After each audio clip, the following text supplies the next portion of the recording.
When you have the fastest rider in a group with at least one teammate, the tactics are pretty straightforward. Keep the group together until the finish, and hopefully they win the sprint. This is what Jumbo tried to do with Nathan van Hooijdonk in Gent-Wevelgem this year. They got Wout van Aert on Matteo Trentin's wheel, and Trentin is trying to put pressure on the other riders, all of whom are faster than him, and drop Nathan van Hooijdonk, who was in trouble on the last climb of the day, which was 36 k's from the finish. The problem for Trentin and the other riders was that Van Aert went to the front, slowed down, no one really contributed, and Van Hooijdonk came back, perhaps aided by Sam Bennett's puking. I don't know, maybe they're not correlated at all. And then once you're into the flat last 20 k's with the group like nearly a minute behind, they just put Van Hooijdonk on the front. He's got to then mark any late attacks from riders like Kung, who don't trust themselves in a sprint, and he did that pretty easily. So it's straightforward for Jumbo-Visma in Gent-Wevelgem, and I think maybe they also got fortunate, no quick steppers here after Bennett was dropped, and the rest of the riders like Colbrelli and Matthews and co,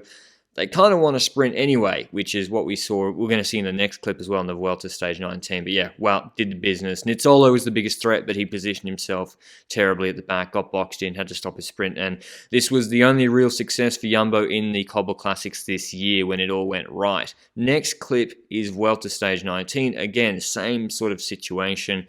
Reduced group, Craddock and Magnus Cort. Craddock's obviously the engine, more of a time trialist, and Cort's the fast finisher. They're in a group again with guys who probably overestimated their sprint a little bit in Simmons and Baggioli, Andreas Krohn. I think Covey for UAE. And it's not just Craddock pacing on the front, you also had EF in the group behind blocking in the last 700 meters, which is, pretty much perfection from EF on this stage 19 for Cort's third Vuelta stage win this year. And Craddock kept it together and no one even attacked him. So he just basically paced and did a fantastic job. Simmons let it out and Cort got the job done pretty comfortably, to be honest. I mean, he came third in the sprint behind Jakobsen and Demar, like not far away, I think on like stage 3 or 4. So his top end was still fast, got the job done, and had time for Craddock to celebrate over the finish line. Now, it gets more complicated. We're going to look at British National Championships women's race, 103 k's, 8 laps. They got that nasty climb to Michael Gate and drops the Colby, the strongest team in the race.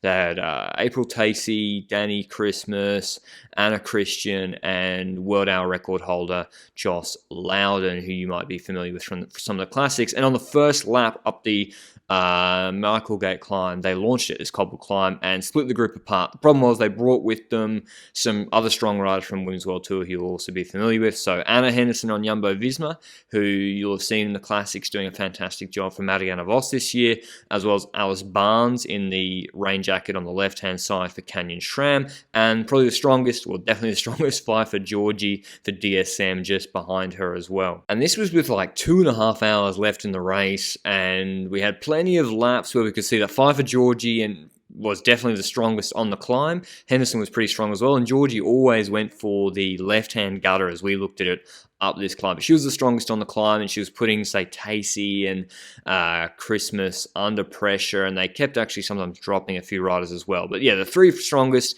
individuals, Barnes, Henderson, Georgie, but drops the call, obviously have 4 women in the group, and it got to the certain stage where they were so far ahead of the chase group that they knew they should have known they weren't being caught. So last lap, they know they're not being caught.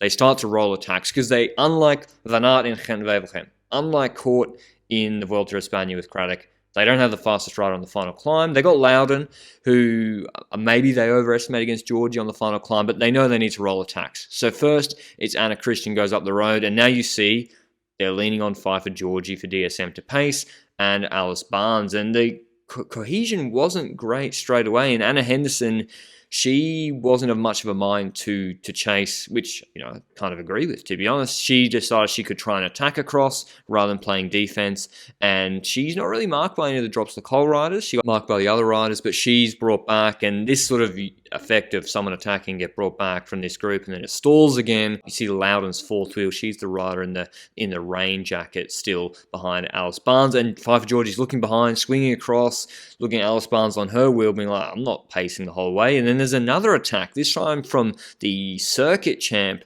Joe Tindley, and Pfeiffer Georgie gets on her wheel. I just had her freeze framed.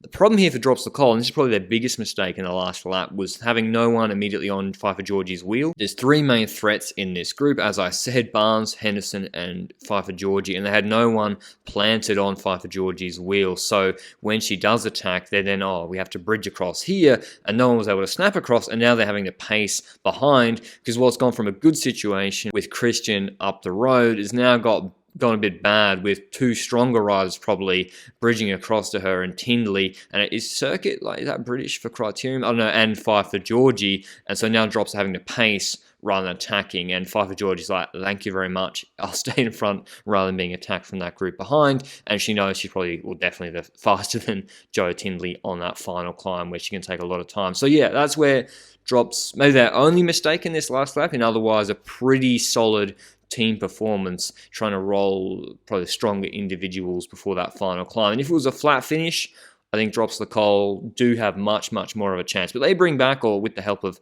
Anna Shackley, I think, and some other riders, Anna Shackley on SD Works, they bring back Joe Tindley and Pfeiffer Georgie, and we're thinking, okay, like 5Ks, 4Ks to the finish, time to roll attacks again. I think it was Anna Christian again who attacked. This time now, Joss Loudon's on the front, a bit different to before. She's on the front, marking Pfeiffer Georgie and Anna Henderson's move, but I think Christian just attacked. So that wasn't a very strong attack, but this is, you see, basically the strategy for Drops the Coal. Roll attacks, tire out these stronger individuals, and eventually, inevitably, no one will chase you, they will look at each other, and you will get a gap. And that's what happens here again. This was the best timing of a move. This was Tacey on the left-hand side, just after the attack from Anna Christian, and Anna Henderson's like, I'm not shutting that down again. And we see this, we saw this with Matthew van der Poel and Wout van Aert and Gent-Wevelgem 2020. We've seen this with Quickstep in like E3 in pretty much half their classics races, because often Quickstep,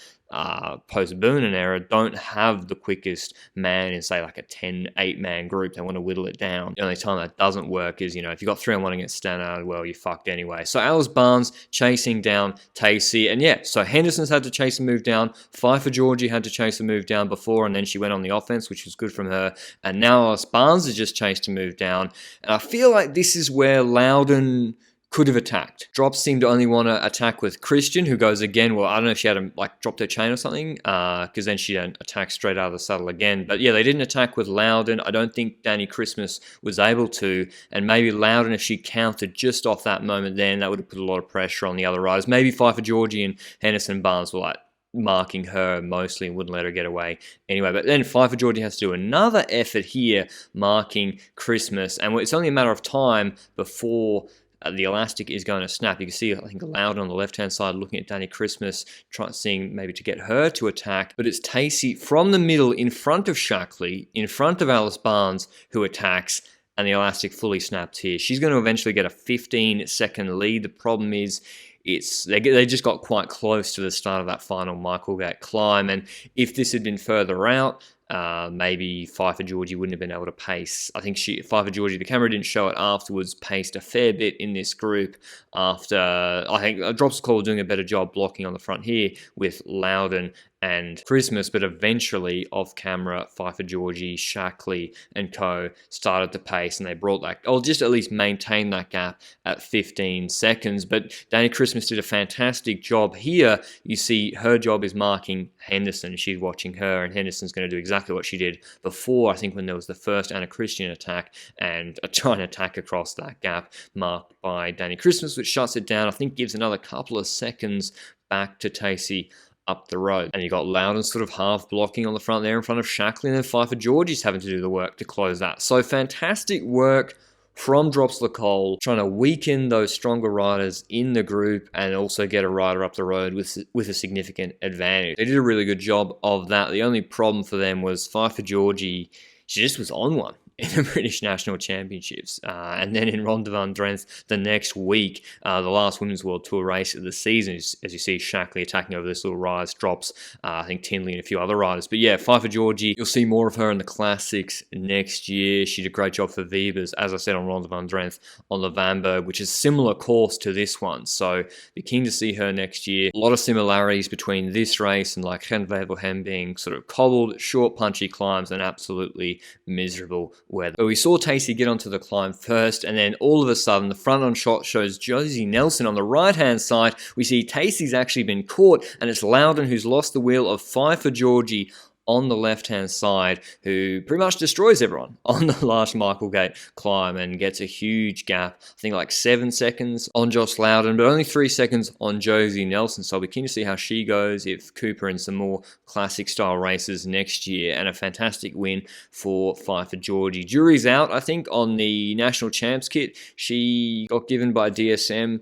straight after the race. Maybe they redo the design with a bit more time in the off-season. But anyway, I thought this British National Champs women's race is a pretty good example of how to use multiple teammates in a group, or the general strategy you can employ when you don't actually have the fastest finisher or fastest puncher in your group. And as a counterpoint, you've got the Wout van Aert, Magnus Cort sort of situations, which are a lot more straightforward. But I hope you enjoyed the video. We've currently got the awards shows going on at Lanterne Rouge Cycling Podcast. We just crowned the best sprinter of 2021. Go and check that out and roast us in the comments if you so desire, and I'll see you shortly. Ciao.